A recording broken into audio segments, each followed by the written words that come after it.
یہ قرآن اللہ زبردست مہربان کی طرف سے نازل کیا گیا ہے تاکہ آپ ایسے لوگوں کو ڈرائیں جن کے باپ دادے نہیں ڈرائے گئے تھے، سو اسی وجہ سے یہ غافل ہیں۔ ان میں سے اکثر لوگوں پر بات ثابت ہو چکی ہے، سو یہ لوگ ایمان نہ لائیں گے۔ ہم نے ان کی گردنوں میں طوق ڈال دیے ہیں، پھر وہ ٹھوڑیوں تک ہیں جس سے ان کے سر اوپر کو الٹ گئے ہیں، اور ہم نے ایک آڑ ان کے سامنے کر دی اور ایک آڑ ان کے پیچھے کر دی جس سے ہم نے ان کو ڈھانک دیا، سو وہ نہیں دیکھ سکتے۔ اور آپ ان کو ڈرائیں یا نہ ڈرائیں دونوں برابر ہیں، یہ ایمان نہیں لائیں گے۔ بس آپ تو صرف ایسے شخص کو ڈرا سکتے ہیں جو نصیحت پر چلے اور رحمان سے بے دیکھے ڈرے، سو آپ اس کو مغفرت اور باوقار اجر کی خوشخبریاں سنا دیجیے۔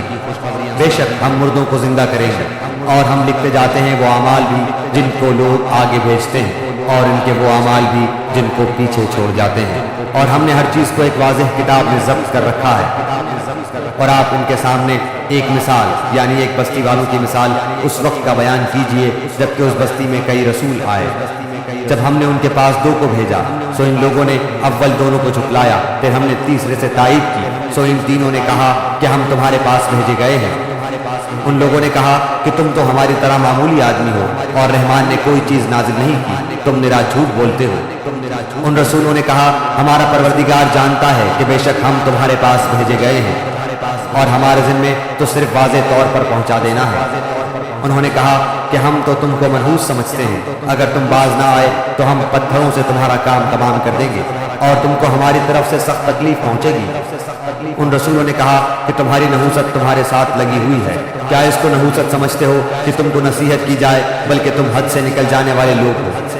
اور ایک شخص اس شہر کے آخری حصے سے دوڑتا ہوا آیا، کہنے لگا اے میری قوم، ان رسولوں کی راہ پر چلو، ایسے لوگوں کی راہ پر چلو جو تم سے کوئی معاوضہ نہیں مانگتے اور وہ راہ راست پر ہیں۔ اور مجھے کیا ہو گیا ہے کہ میں اس کی عبادت نہ کروں جس نے مجھے پیدا کیا، اور تم سب اسی کی طرف لوٹائے جاؤ گے۔ کیا میں اسے چھوڑ کر ایسوں کو معبود بناؤں کہ اگر اللہ رحمان مجھے کوئی نقصان پہنچانا چاہے تو ان کی سفارش مجھے کچھ بھی نفع نہ پہنچا سکے اور نہ وہ مجھے بچا سکے؟ پھر تو میں یقیناً کھلی گمراہی میں ہوں۔ میری سنو، میں تو سچے دل سے تم سب کے رب پر ایمان لا چکا۔ اس سے کہا گیا کہ جنت میں چلا جا، کہنے لگا کاش میری قوم کو بھی علم ہو جاتا کہ مجھے میرے رب نے بخش دیا اور مجھے باعزت لوگوں میں سے کر دیا۔ اس کے بعد ہم نے اس کی قوم پر آسمان سے کوئی لشکر نہ اتارا، اور نہ اس طرح ہم اتارا کرتے ہیں۔ وہ تو صرف ایک زور کی چیخ تھی کہ یکایک وہ سب کے سب بجھا گئے۔ ایسے بندوں پر افسوس، کبھی بھی کوئی رسول ان کے پاس نہیں آیا جس کی ہنسی انہوں نے نہ اڑائی۔ کیا انہوں نے نہیں دیکھا کہ ان کے پہلے بہت سی قوموں کو ہم نے غارت کر دیا کہ وہ ان کی طرف لوٹ کر نہیں آئیں گے، اور نہیں ہے کوئی جماعت مگر یہ کہ وہ جمع ہو کر ہمارے سامنے حاضر کی جائے گی۔